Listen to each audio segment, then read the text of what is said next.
Welcome to the Working Tools Podcast, where today we will begin our discussion of Observing the Craft by Andrew Hammer.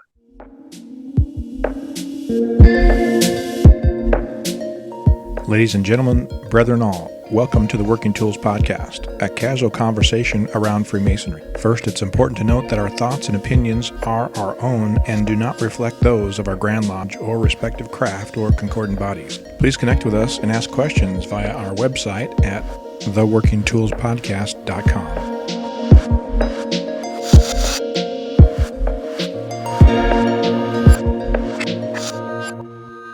Today on the Working Tools Podcast, we have our usual group of hosts. We have Worshipful Brother Jarrod Dunham from Penticton Lodge number 147 in Penticton, British Columbia. Worshipful Brother Stephen Chung from Prince Charles 153 in Kelowna, British Columbia. Very worshipful David Colbeth from King Solomon number 60 in Auburn, Washington. And I'm Matt Appel, and I'm a member of Mill Creek number 243, and we meet in Montlake Terrace, Washington. So today is the first of what will be many discussions of the book Observing the Craft by Andrew Hammer. It is a well-regarded, I would say, generally speaking, book on how to return the importance of and how to return Masonry to its roots, I suppose, or its what he perceives as the pinnacle of Masonic progress. Man, I'm already malassing this up pretty good, so maybe I should just punt to somebody else. So, David, how did we end up talking about this book anyway? we were talking about how to start this show, and we were all. I think it's a late Sunday night. We're all kind of a little punchy, and I said, "So who's going to talk about how we got here?" And all the fingers were pointing on the screen to different people, and I won't mention what other fingers were expressed, but I have no idea what you're talking about. I think the consensus in our group is that we wanted to talk about this because, as we understand it, this book, Observing the Craft, came out of Brother Hammer's review of, ironically, the Whither Are We Traveling series that we just finished.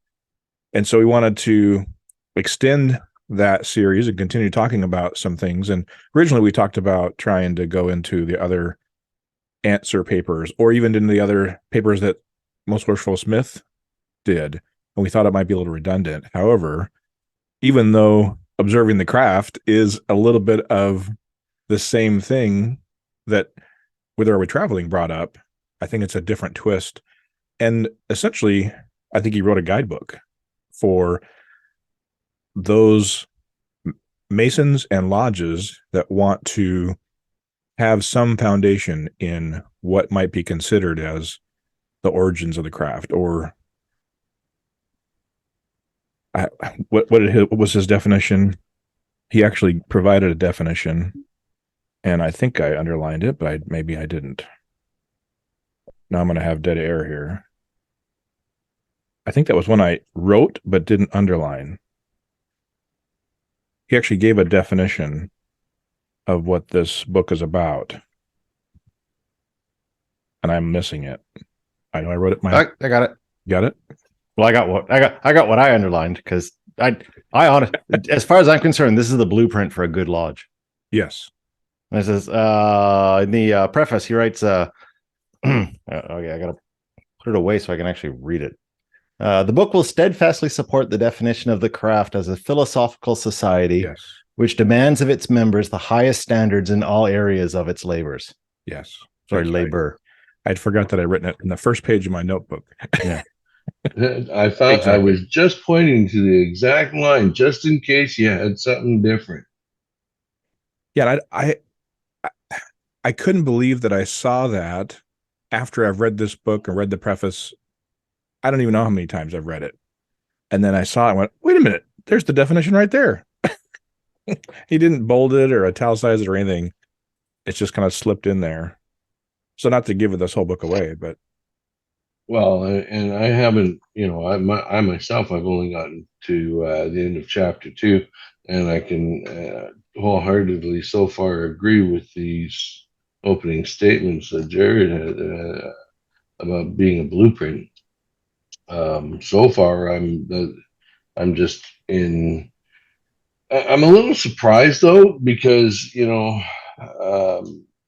he does focus on the fact that the statement out there of what we do is take good men and make them better, and then he goes on to describe what the being joining such an organization kind of meant, and I kind of got it, because I never joined to make myself better. It was an extension of my DMLA family to me. It was a natural progression, and so as with everything else in life, it took me a lot longer to learn a few things, and obviously this was one of them, because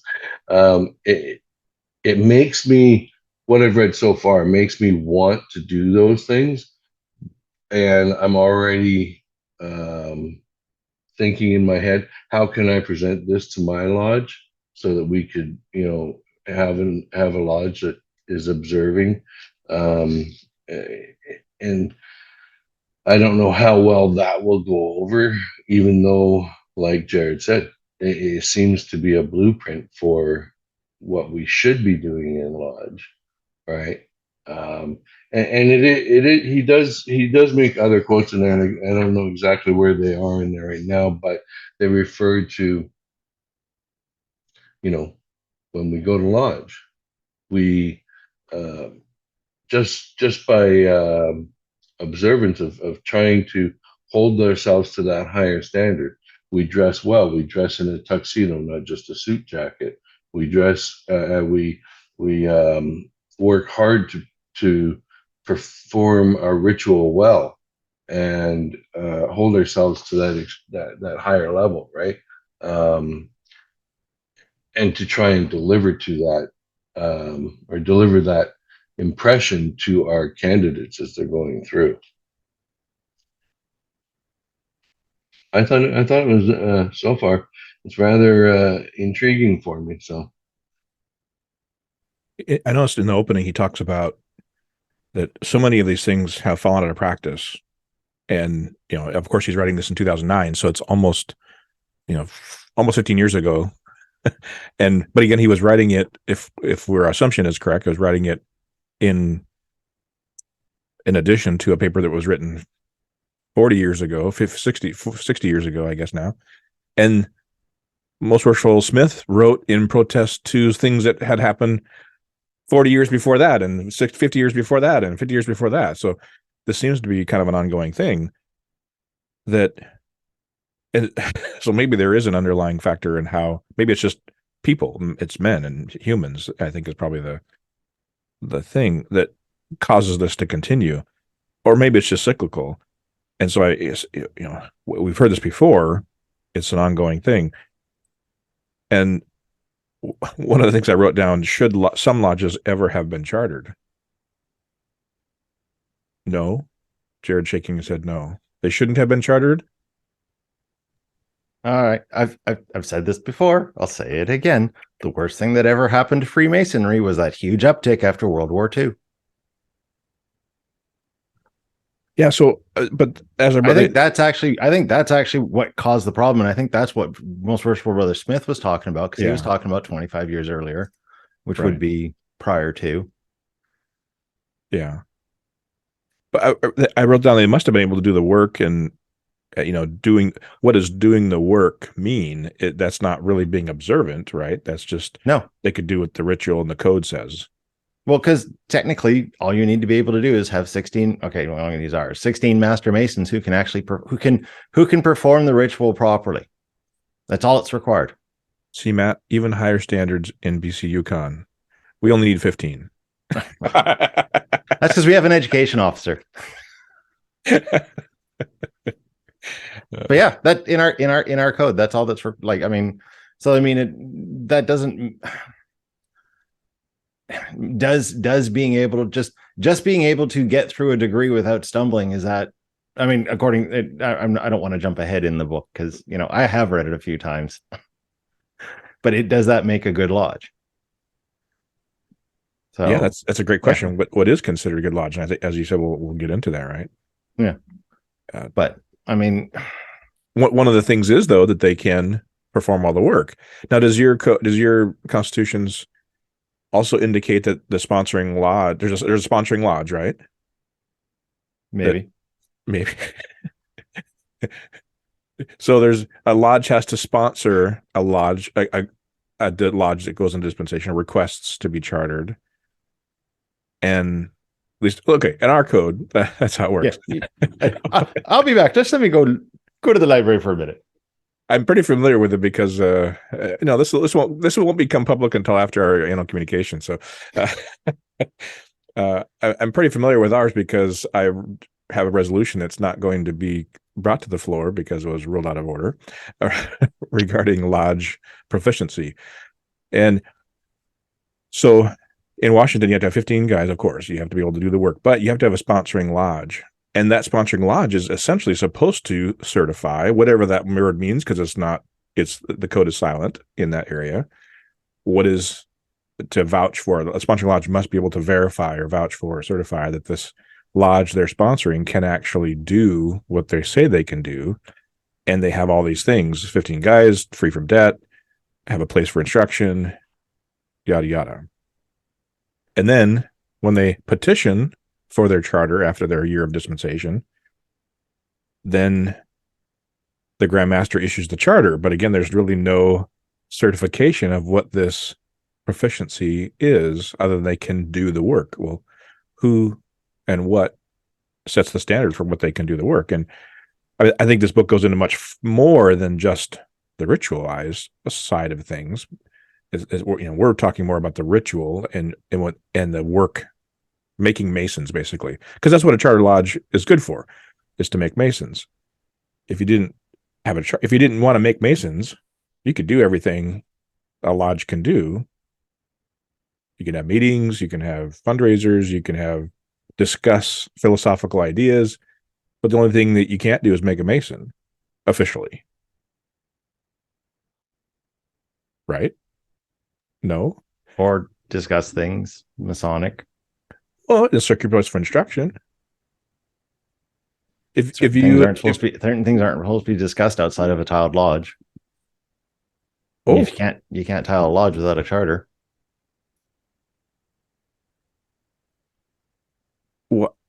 What can't you just talk about outside of a tiled lodge? That's a good question. I don't know. I can't talk about it. I walked right into that one. I know there's a part of the third degree lecture in Washington here where it says that their true meaning can only be discussed within the tiled recesses of the lodge. Mm-hmm. So, Are we digressing? No, well, I don't know. Can you not tile a lodge without a charter? No, you cannot be a tiled lodge without a charter. Well, what about lodges of dispensation then? But that's the dispensations. That's what gives them the right way to tile a lodge, is they have the dispensation to do it. It's what it means to be under dispensation.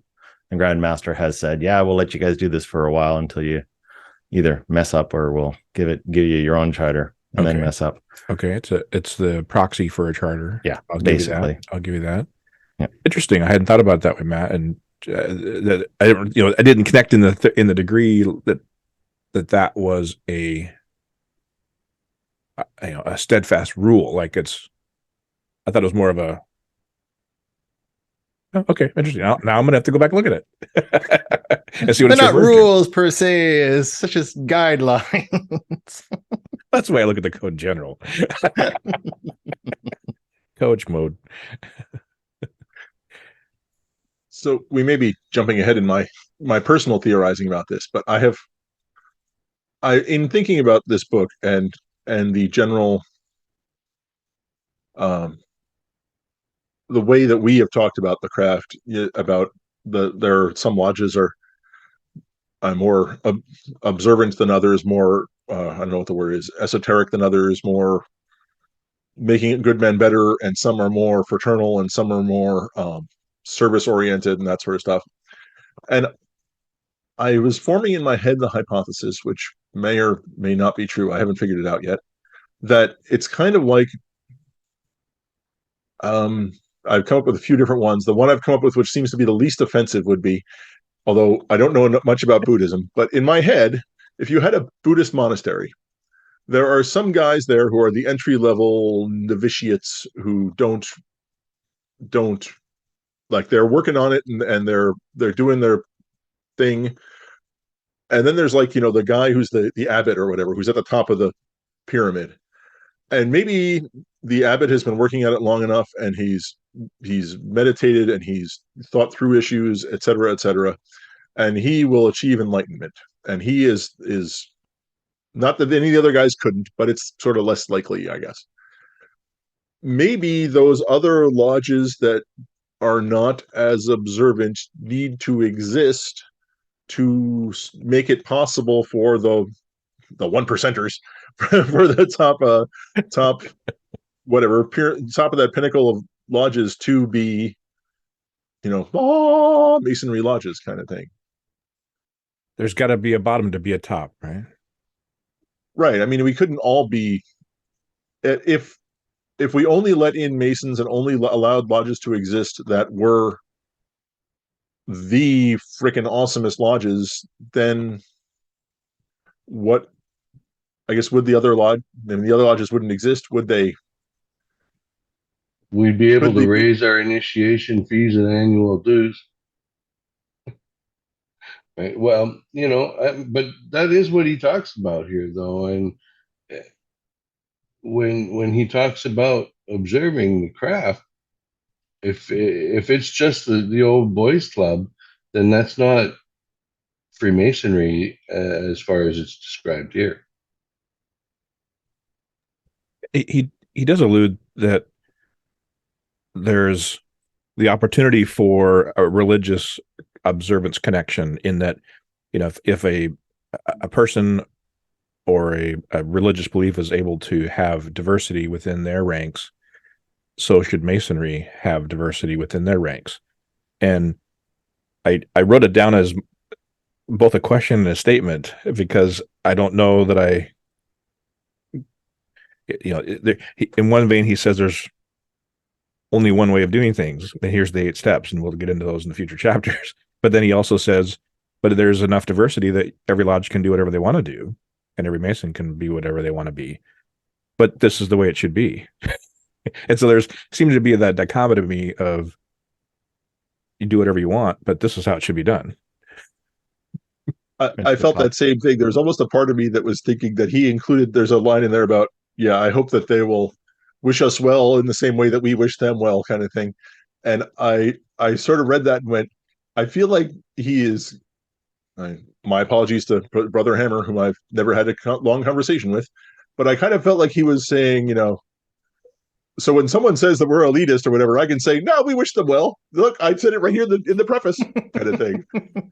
Well, but late, just to keep pulling on Matt's point. What I wrote that, and then I wrote another paragraph about it, and then later I wrote back, similar to what you're talking about, Matt. I actually put in, there must be followers to have students to have teachers, and so I think it is in line with your idea that maybe it's not the 1% and the pyramid concept, but I think that there is room and opportunity for all, because there has to be those of us, that men out there that are looking and seeking for the followers or joiners, and then those that are preparing, hey, we're ready for it, we're wanting to learn more, so we become a student, and then hopefully you then share that knowledge and become the teacher. My little philosophical idea. Still haven't explained why whether other lodges should exist, because that would all happen in one lodge. Sorry, he has the line in here that, oh crap, I lost my spot, about, the glory of Freemasonry exists whether we're 10 or 10 million. Yeah. It's not about numbers. Yeah. I think I personally read the lines, about, well, they can go off and do what they want to do. They're wrong, but, he's not about to, I think it's basically that he's not about to tell them, it's my way or the highway. That's fine. We're going to go off and do it our way, and, don't get mad at us when we're different. In that lodge of 10, are they all perfect then? Do you think? I don't know.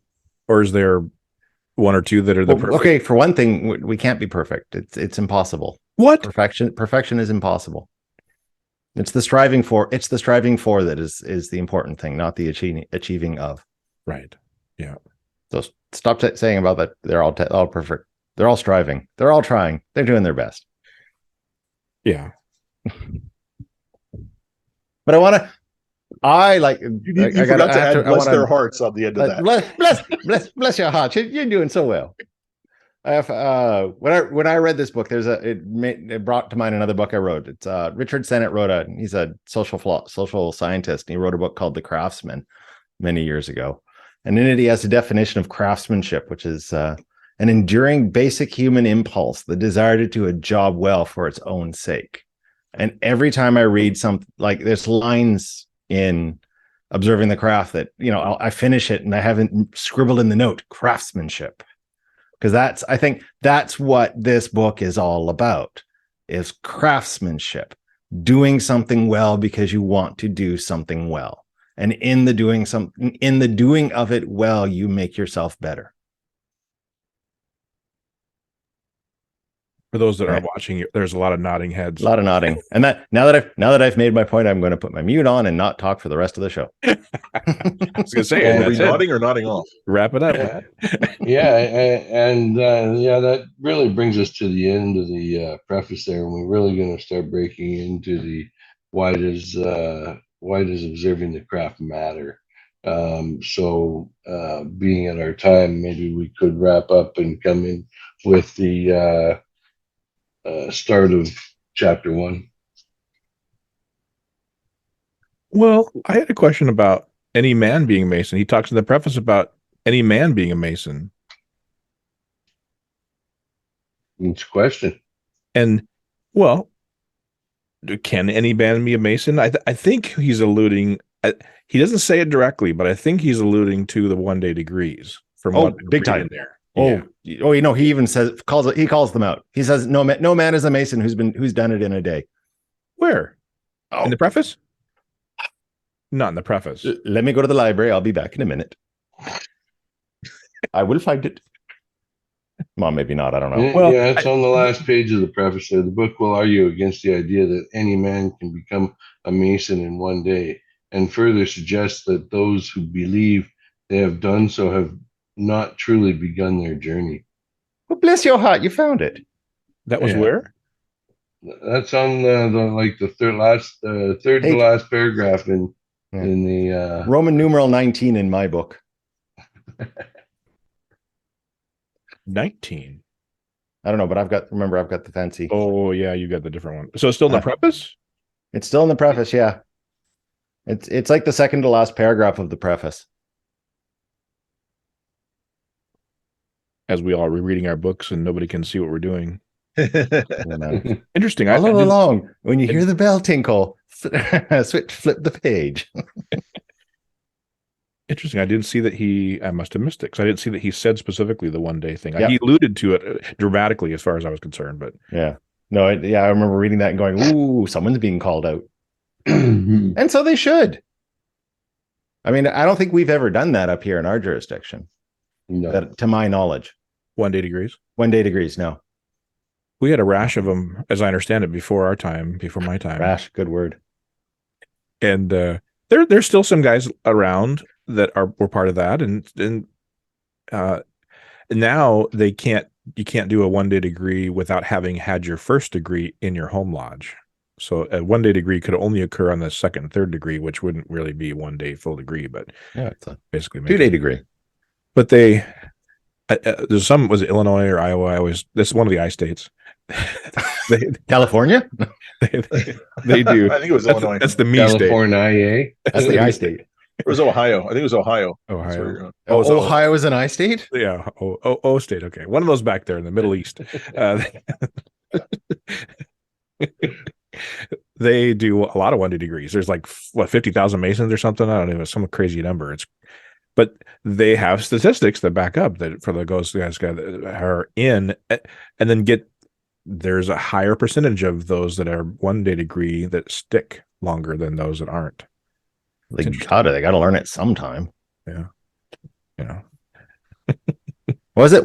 We had a education day back in February, March. Can't remember. And I think they said that the average lifespan of a Mason in British Columbia is 6 years. Really? Yes. 7 years, something like that. It was, basically. I think when I heard it, I thought, just long enough to get through the chairs. Oh, No, because it was That because I went through it. And it's like I think it was like either 6 or 7, which is literally if you start is just long enough to become master and then go out the door and never come back. it's probably true. Probably true. Depending on the lodge you go to, yeah. But I think it's 8 years in our journey. Yeah, but if you started junior deacon. No, we started stewards. Well, yeah, if you got enough people to put them into the chairs, but that's a totally different episode. Yes. So on that note, on a different episode note, since we're running out of time here, we look forward to, like I said earlier, we're going to be talking about this book for quite some time. I encourage you to go out and grab yourself a copy and read it. It's in a lot of Masonic libraries for sure, and it's available on the internets and Amazon and all that sort of stuff. And I'm getting a scowly look from Jarrod. Well, I was just trying to think if it actually is. I don't think it's in our. I should actually put a copy in the library at our lodge hall. I know Not my copy, of course. If you purchase it from his website, I believe he'll offer an autograph. Oh, there you go. And might take a while to get it, but So anyway, as we're wrapping up here, like I said, we encourage you to get the book, follow along in the readings. This was sort of, I guess we were talking about the preface here. We never explicitly said that, but that's basically what we did. And I look forward to hearing from you guys. If you want to post something on the social media or whatever commentary, we're going to be here for a while, so it's good to get out all the questions here. So with that, on behalf of Jarrod and Stephen and David and myself, I want to thank you all for listening, and we look forward to talking to you next time again on the Working Tools Podcast. Goodbye.